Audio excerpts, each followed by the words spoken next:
Joined now by the company's founder and CEO, Jensen Huang. Brad Gerstner is, of course, still with us as well, and I can't tell you how happy we are to have you. Thank you. Thanks. It's great to be here. Welcome to Santa Clara. This is our backyard. I'm a mile up the road. Yeah, I was going to say, you couldn't actually walk over here, but you're here, and you said you've never been here before. Well, I've been not like this. Not like this. Look at all these tents. It's incredible. It's going to be a festival. So it's an interesting time to have you, obviously, which any time is, but especially given what's been happening within the market.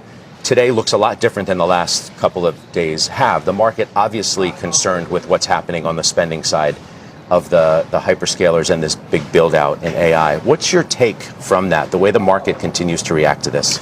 Demand is sky high, and there's a fundamental reason for that. We're in the once in a generation infrastructure build out. This is the largest infrastructure build out in human history, and there's a fundamental reason for that. Artificial intelligence is going to fundamentally change how we compute everything. Everything from database processing, the way we do search, the way we do recommender systems, you shop, the way you watch movies, and of course these new agentic systems that are being developed and evolved. This last year, we saw an inflection point in AI. AI became super useful. No longer hallucinating, it's generating informed content, it's reasoning, it's thinking, it's doing research, it's able to use tools.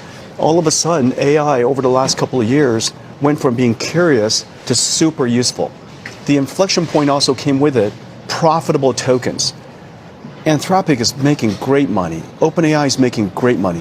If they could have twice as much compute, the revenues would go up 4 times as much. I mean, literally these guys are so compute constrained, and the demand is so incredibly great. The number of enterprise users, the number of consumer users, the number of startups that are being built on top of these companies, it's just going through the roof. So when you see numbers that are frankly remarkable, that $660 billion this year will be spent by the hyperscalers as we continue to learn, like we did from Amazon last night, you sit back and think to yourself, that's completely justified based on what you see? It is appropriate and sustainable. And the reason for that is because all of these companies' cash flows are going to start rising. You know, people are comparing it to cash flows. One of those numbers are wrong. It's just the cash flow is wrong. We are addressing the largest software opportunity in history. For the very first time, software is not just a tool. A tool is like Excel. Now software uses tools. So these AIs use Excel. And so I think the opportunity for this new era of software is incredible, and we're seeing it already moving the earnings of Meta. Nobody uses AI better than Meta, and so if you look at the way that they're using AI went from a classical recommender system running on CPUs to now a generative AI agentic system that's making recommendations. Everything from the way social media works and the way they recommend ads and help advertisers create content has fundamentally been changed, and their earnings show it. And that's the reason why they're investing so hard. They see just a much larger future potential for it. And not just one company. This is going to affect AWS's shopping and the way they recommend goods.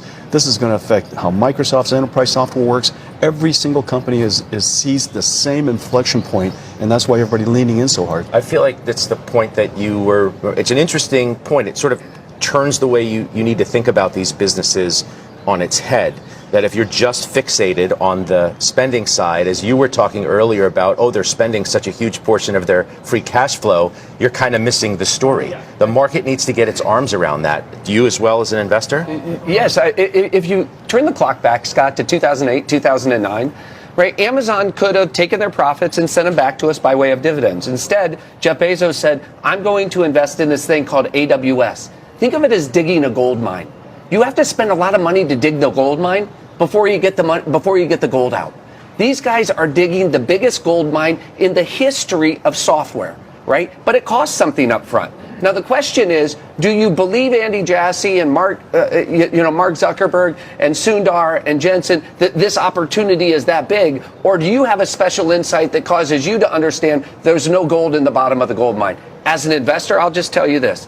I want my personal net worth, I want my fund's net worth levered against AI because all human progress is going to be derived from machines helping humans think and augment human thinking. And so whether it's owning NVIDIA, which is our largest public position, or whether it's Anthropic or OpenAI, all of these companies are going to be tremendous beneficiaries, and they're doing it at scale. There are increasing advantages to scale, right? And so I think it's hard for people to get their arms around now, just like it was in 2008 and 2009. But thank God Jeff Bezos did that. Now it's a $140 billion business generating $30 billion a year in annual profits that people criticized him for investing in back then. It's incredible that OpenAI and Anthropic are $20 billion run rate companies, generating profitable revenues and accelerating growth all at the same time. Right. These are extraordinary things, and it makes perfect sense from where we sit. How can we be so certain that the amount of compute we think we'll need and that we continue to hear from CEOs like you that we will need is actually going to come to fruition? Isn't it inevitable that we're going to, at some point, overdo it, but we're not going to know that until it's too late? It's not like roads. Roads, once you lay it down, it stays fairly useful for a long time. The way computers work is you build up the infrastructure, but then you start replacing it 5, 6, 7 years later. And so I think it's going to take us some 7 years, 8 years to build up to the level that we have to sustain. And after that, we're going to be refreshing and slightly growing. And so we've got several years of build out ahead of us. The important thing is this. You have to go back to first principles. Computing has fundamentally changed. It used to be pre-recorded. Excel and PowerPoint and all these tools and all the software is pre-compiled. They compiled it and they send it to us. The way software works now, because it's contextually aware, every single time you use it, it takes into consideration the context, who you are, what you're asking about, what's happening to the world, what other information you give it, the context. And every single context is different and every single response is different. So from now on, every single pixel, every single beep of a sound, every video that comes out of the computer is generated in real time. And that's the reason why we need computers to operate software at such a large scale going forward. And all these tokens are what we call intelligence. And for the first time, we're generating something of tremendous value, intelligence as numbers. And these things, as I mentioned earlier, this last year, we went through an inflection point because these tokens became profitable. And so we just have to make more of it. Can you blame, in some ways, investors who have PTSD from the last time tech went through this revolution and evolution at the same time for seeing certain things that remind them of then and worry that they'll happen again? It's good to always reflect on history. History informs us, but history doesn't repeat. And so you have to take into consideration what's actually happening. Always go back to first principles and think about what is actually happening. Right now, the fundamental difference, a huge difference between now and some things that happened in the past with the internet, there was a ton of dark fiber. There are no dark GPUs. 100% of the GPUs are rented. In fact, GPUs that we sold 6 years ago, the prices are going up. It's not like it's antique. I mean, it's incredible. It's like a fine wine. The demand is so high that GPUs I sold 6 years ago are going up in price. And so I think the demand is just incredibly high for the reasons that I just said. One, we went through an inflection point. AI has become useful and very, very capable. Two, the adoption of it is incredibly high. And three, because these AIs are thinking, the amount of computation it needs is great.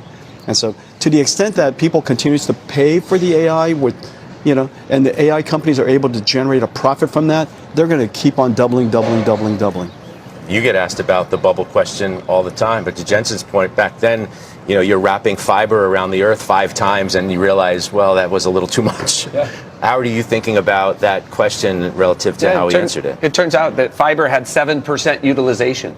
We called it dark fiber because we knew when they were putting it in the ground, it was dark. We're building for the future. And we were borrowing money to do that. And we only had 30 million people connected to broadband internet. Today, we have billions of people who are using this, getting benefit daily. But one of the things I would say, Scott, is one of the questions here, Jensen, is, okay, if you accept that all of this needs to be built, there's a lot of chatter. Andy Jassy said last night on the Amazon call, yeah, but we have an inference chip that's 40%, costs 40% less.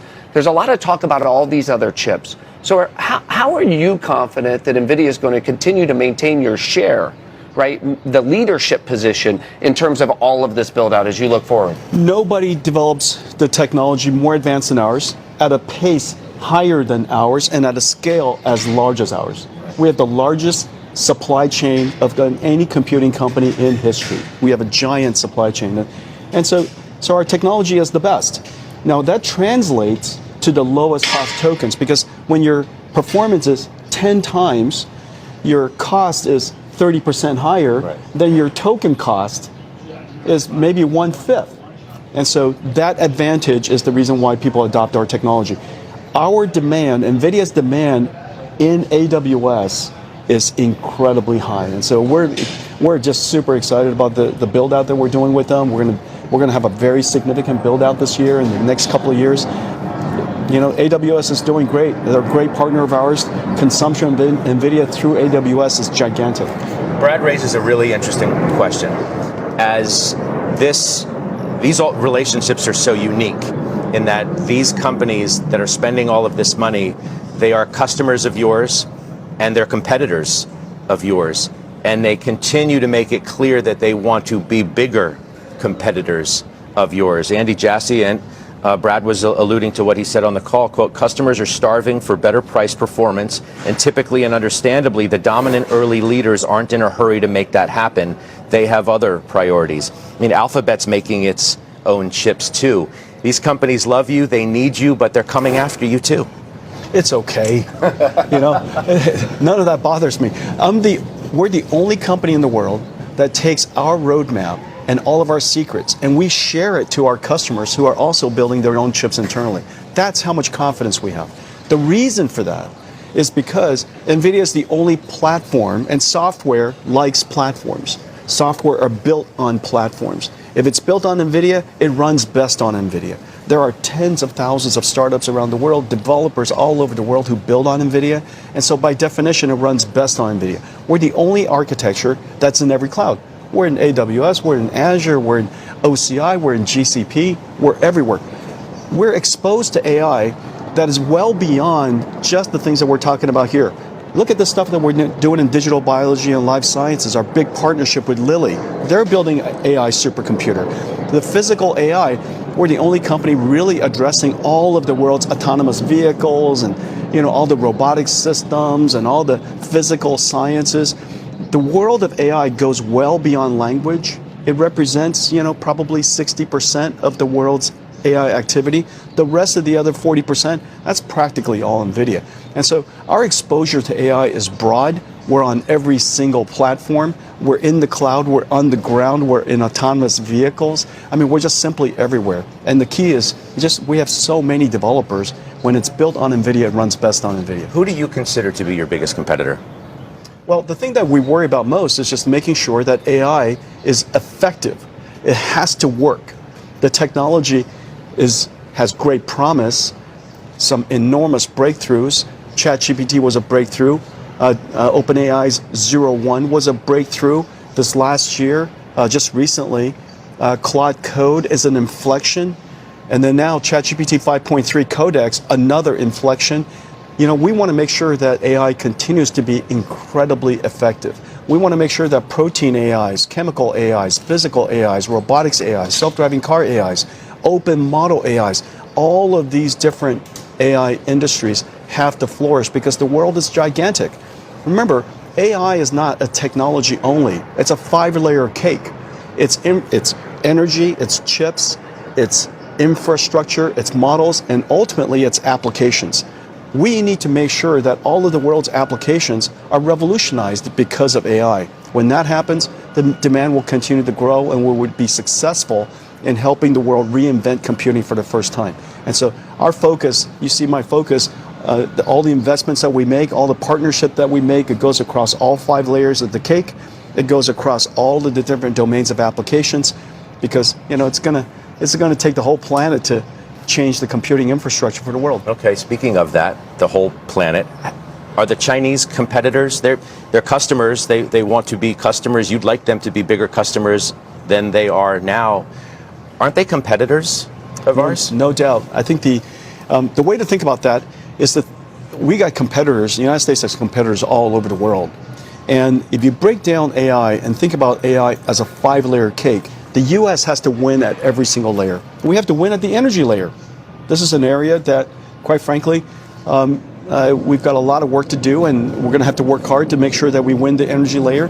The chip layer, we have to make sure that every software company in the world uses American tech stacks so that our chips are the best in the world. We have to win at the model layer. We have to win at the application layer, so on and so forth. Every single layer has a battle, and nobody can take it for granted. Every one of the layers has to go win on their own. We want to win together, but every layer has to go win. Do you worry about, Brad, another DeepSeek moment that the Chinese, to Jensen's point, they're not sitting back idle and suggesting, okay, U.S., you win. We're playing now for second place. They're playing to win. No, for sure. And in fact, I hear disturbing things all the time about the Chinese stack making great inroads in the Middle East and